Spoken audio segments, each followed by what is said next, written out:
Hi, it's B. I didn't think I'd be sharing another video with you quite so soon, but with the news about the army going into school, I thought it might be a good idea to talk through notices of conditional acceptance, what they are and how they can be used. It's really along the lines of give a man a fish, you feed him for a day, teach a man to fish, you feed him for a lifetime. So this is about you developing your own strategy for dealing with the pandemic. But first of all, I'd like to begin by thanking everyone so much for your messages of appreciation for the work that I'm trying to do, in particular for the wonderful messages about the Get Out of Lockdown video. And also thank you to those of you who have emailed me requesting additional information. I want to begin with a caveat though, and that is that I'm not a lawyer. I'm not legally trained, nor am I trained in common law. I'm just someone who spent the last 7 months or so following the corona pantomime and studying common law as a way to support, first of all, myself and then others during this pandemic. Delighted my videos are hitting the mark. To those of you who are emailing me for information on family matters, birth certificates, trusts, etc., I have to say that I really haven't studied those areas in depth, so I can't really give appropriate advice on those matters, although should I get the opportunity, I will look into those areas.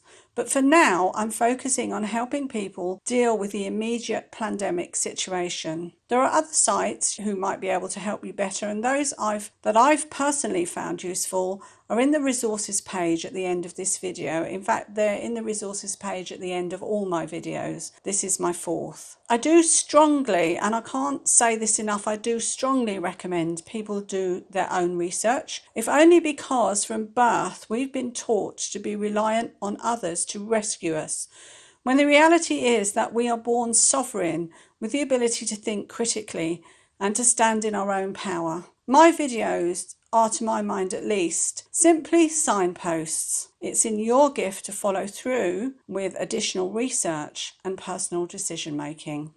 So what is a notice of conditional acceptance? Well, it's a letter in the form of a notice made to a claimant, that's someone who's making a claim against you. It could be for payment of a debt or a fine or a bill, such as income tax or council tax. Now, please don't run away with the idea that I'm endorsing non-payment of bills. We need to remember that under common law, we must follow through with doing no harm or causing any loss or injury. So it's really up to you how you choose to use these notices of conditional acceptance while standing under common law. The notice of conditional acceptance can also be used as strategies for declining invitations to government mandates, such as mask wearing or social gathering, by putting the claimant, in this case the government, under notice that in order for you to pursue the matter further, you need additional information, such as evidence or acceptance of liability for any harm, loss or injury caused to you by accepting the invitation to the mandate. Its advantage is that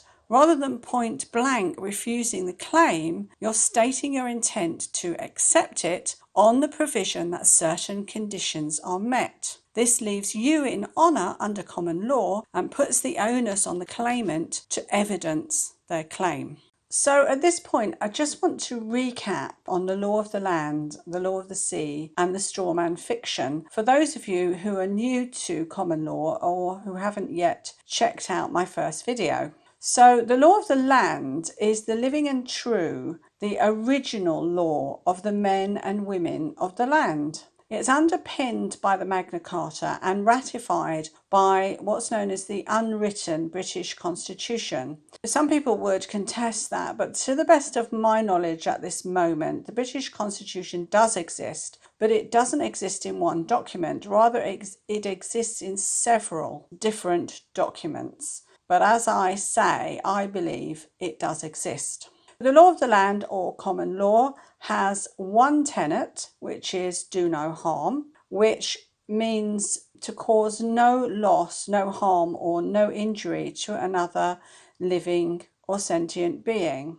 A more positive way of looking at this is to stand in your power, to speak your truth and to behave with integrity at all times. Under common law, a man's word is his bond, and business can be undertaken just with a handshake or in the presence of two witnesses. Common law really is very simple, although sadly nowadays, to my way of thinking, I see some groups trying to make it more complicated than I feel it was ever meant to be. So now let's turn to the law of the sea, or admiralty law. Admiralty law is a fraudulent fiction used by the corporation government to defraud and rob the living men and women of the soil. It's complicated, it's intimidating, and above all, for the powers that be, it's revenue generating. It can be split into three different sections: criminal law, civil law, and commercial law. The law of the sea, admiralty law, always requires your signature, and there's a nefarious reason for this. Now, I asserted earlier that the law of the sea is a fraudulent fiction. Why did I say that? Well, it's because admiralty law, the law of the sea, only applies to cargo on the ocean. It doesn't apply to the living men and women of the land, to whom common law applies. So the powers that be need to trick the men and women of the soil into standing under admiralty law. And they do this by using a soulless paper fiction known as a straw man. When your parents or guardians register your birth, a copy of your birth certificate is made in black ink and in capital letters. This, together with your unique identification number, in the UK this is a national insurance number, is then metaphorically captured and taken out to sea, where it is birthed. This dead paper entity is known as a straw man, and it is this that the corporation government uses to trick you, the living man of the soil, into standing under admiralty law by encouraging you to represent your straw man. The delusion begins with the early years propaganda program, which teaches us to be obedient citizens and to trust the corporation government, and continues using media reinforcement and intimidation as we grow and gain adulthood. The deceit is to get you to believe that you are your straw man, but you're not. This is because the straw man is a dead entity, and therefore it can't go to court, it can't pay fines, it cannot be imprisoned, but you can. So by deluding you into believing that you're your straw man, or that you must represent your straw man under admiralty law, the powers that be have an effective means of control over you, plus an additional means of conning money out of you in the form of fines. This is particularly devious because once the straw man has been birthed, it is alleged that a bond is traded on the stock market under that name, which is estimated to be worth millions by the time an individual reaches late middle age. So what I'm saying is that a bond is traded on the stock market for every straw man birthed. My understanding is that the trading of this bond and its subsequent revenue was originally intended to fund the lifestyle of the living man and woman, meaning that such things as energy bills and taxes were already taken care of. But that no longer seems to be the case, since few seems to even be aware of their bond, let alone its purpose. This is fraud. So now you have an idea of the level of fraud that's being perpetrated by the corporation government through the straw man fiction, and also a background and some context to the various ways we might be able to use notices of conditional acceptance. And I'm going to follow up with some examples in the next few slides. I just want to point out that this strategy is not a reason to deliberately get yourself into debt and then try to wriggle out of it. Using a notice of conditional acceptance, an NCA, would negate the purpose of common law and put you in dishonour, and also put the person loaning you the money at a loss. And remember, under common law, we do no harm or cause any loss or injury. Now, I realise that maybe some of you will be most interested in finding out how to release your strawman bond, and I'm not going to take that forward on this video because, to be honest, I've not looked into it. My purpose has always been to look at ways to support people and support myself through this pandemic. But I do suggest you research it yourself through the Common Law Court, and also take a look at Michael O'Benicia's website, The Benician, where he has some really useful information on banking fraud. Before we look at some examples of conditional notices of acceptance, CNAs, let's just recap on their purpose. What we're doing is writing to the claimant about their claim or their invitation, requesting that they provide evidence, accountability, liability, and if appropriate, a gesture of goodwill. We're asking them to respond to our request in a given time frame. And once we've done that, we are able to go about our business in the normal way until a response is received, or if no response is received within the given time frame, then we're still free to go about our business. It has the added advantage of us being able to advise any government enforcement officers that we're dealing directly with Parliament and don't need their support.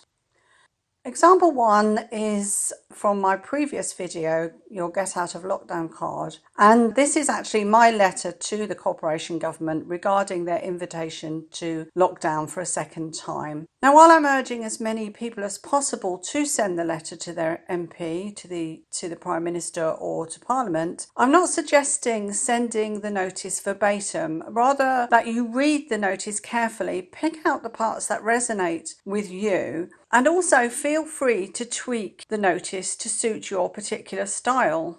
If you do decide to send in a lockdown notice of conditional acceptance, an NCA, be sure to sign with your normal signature through the phrases all rights reserved and none waived ever, and then send it by email followed up by registered post if you can. Once you've sent it, you can then go about your business normally, and you have the added advantage of being able to advise any enforcement officers that you're dealing directly with Parliament about the matter, so you don't require their support. Thank you very much. If you'd like more information on dealing with enforcement agencies once the NCA has been sent, do check out the link to my previous video, your Get Out of Lockdown card.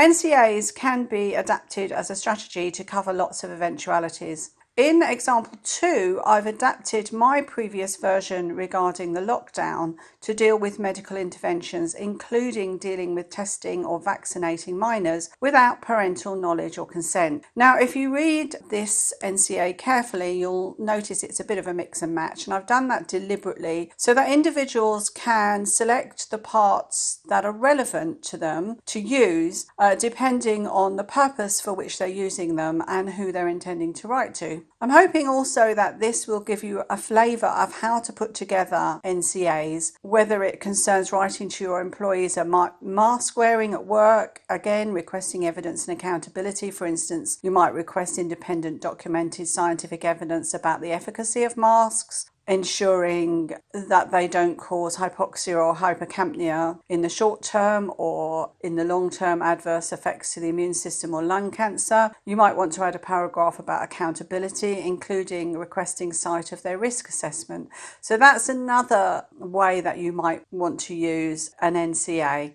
Example 3 is how to use an NCA to cover a fine or a fixed penalty notice, either for an issue with the current pandemic or it might be for another alleged offence under Admiralty law. So what we're doing in this example is requesting evidence of who exactly has committed the offence. Remember, Admiralty law only applies to the straw man and not to the living man, so we're putting the onus on the claimant to prove who the claim is actually against. And we're also requesting evidence that a crime has actually been committed by asking the claimant to produce a victim. Remember, without a victim, there isn't a crime. Then finally, choose for yourself how many days you want to give the claimant to respond with the required evidence, and remember to sign it off in the correct way by making sure you sign through the 2 sentences, all rights reserved and none waived ever. So just to help you to develop your NCA writing skills further and to give you a flavour of NCAs written by other folk, I've just listed some more examples for you to explore.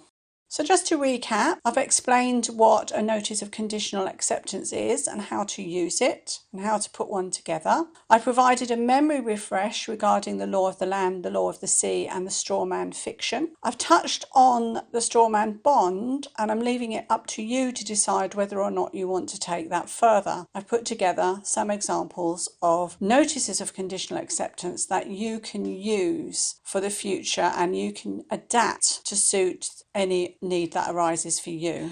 And finally, bear in mind that no man, nor any state, nor corporation can enforce a guideline without consent, unless there is a victim who has been caused loss, harm, or injury, and unless that victim can be furnished together with evidence, no crime has been committed, and therefore the criminal justice system cannot get involved. If the government cannot produce documented scientific evidence that coronavirus exists, then the Coronavirus Act has been enacted fraudulently, and those enforcing it are guilty of fraud or aiding and abetting fraud. Do remember to check out my list of resources in order to aid your further research.